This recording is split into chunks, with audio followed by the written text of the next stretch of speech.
A wealthy financier who claims our top architect promised him a home cinema with wow factor, but delivered a disaster, is now suing him for nearly £1 million. Philip Freeborn, 55, former head of operations at Barclays Capital, wanted a sleek modernist cube floating in the leisure complex of his £7 million home. But what he got, he claims, was an unfinished eyesore, an expensive white elephant loathed by both him and his wife, Christina Goldie, 54. Far from dramatically floating in the roof space of their garden pool house, it rested on ugly and conspicuous steel columns, he told the High Court. And they are so unhappy with its industrial feel, they say that demolition and rebuilding in their Totteridge home is the only option. Now the couple are blaming rising young architect Daniel Marcel for their broken dream and are suing him for massive damages. They are asking for £1 million to recoup wasted costs, to demolish the installation, and to make good the building site.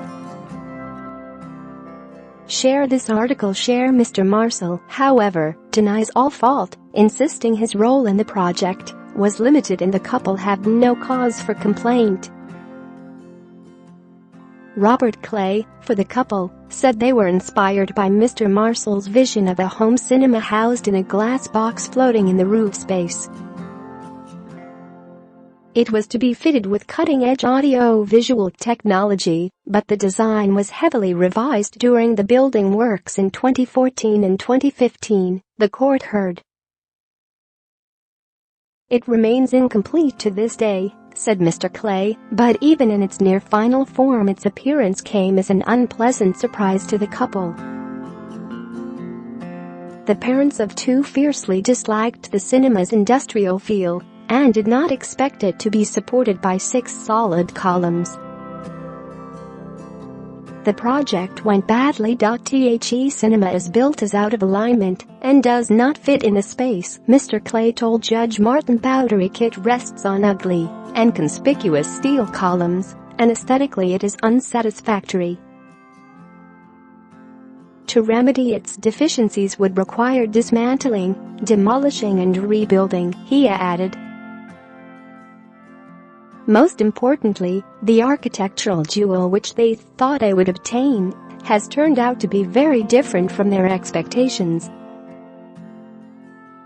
They do not like it, and it is not at all what they expected. Instead of a sleek modernist cube suspended over the hall, they find that the result is disappointing and has an industrial appearance.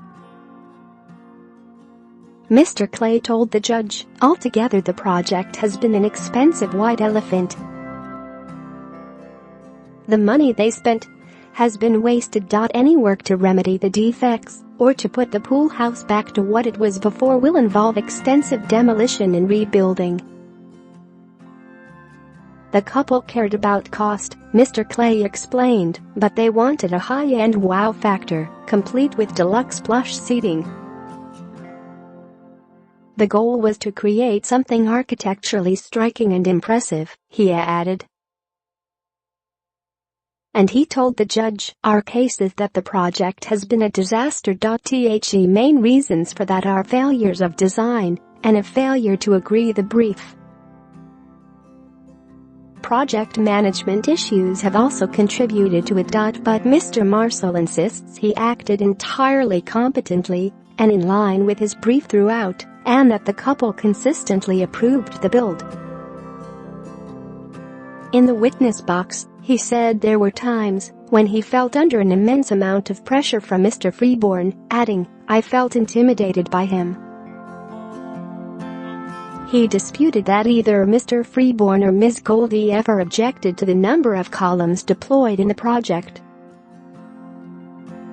The couple say Mr. Marcel agreed to design and project manage the works, and that was his role until their working relationship ended in 2016. The architect, however, argues he was taken on for a much more restricted range of services, carrying out much of his work on an ad hoc basis. The couple say they agreed a project which ended up being completely redesigned, but Mr. Marcel's barrister, Thomas Ogden, said this was untenable. The design evolved for various reasons, and those changes were explained and approved, he told the judge. Mr. Freeborn, currently head of banking at Torrey Global, told the court, "We had discussed creating a floating cinema and how dramatic that would be. I wasn't expecting an industrial design, which was not something we had ever asked for." He felt bounced into accepting Mr. Marcel's final design.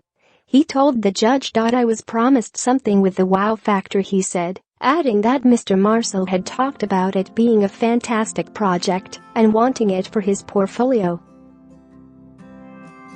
Thomas Ogden, for Mr. Marcel, denied that he had made grand promises about the build. "You don't think your cinema has the wow factor, but some people might," he put to Mr. Freeborn. But the Financier responded, "I think it would be quite unusual for people to consider that what's been built here has the wow factor." Judge Bowdery will give his ruling on the case at a later date.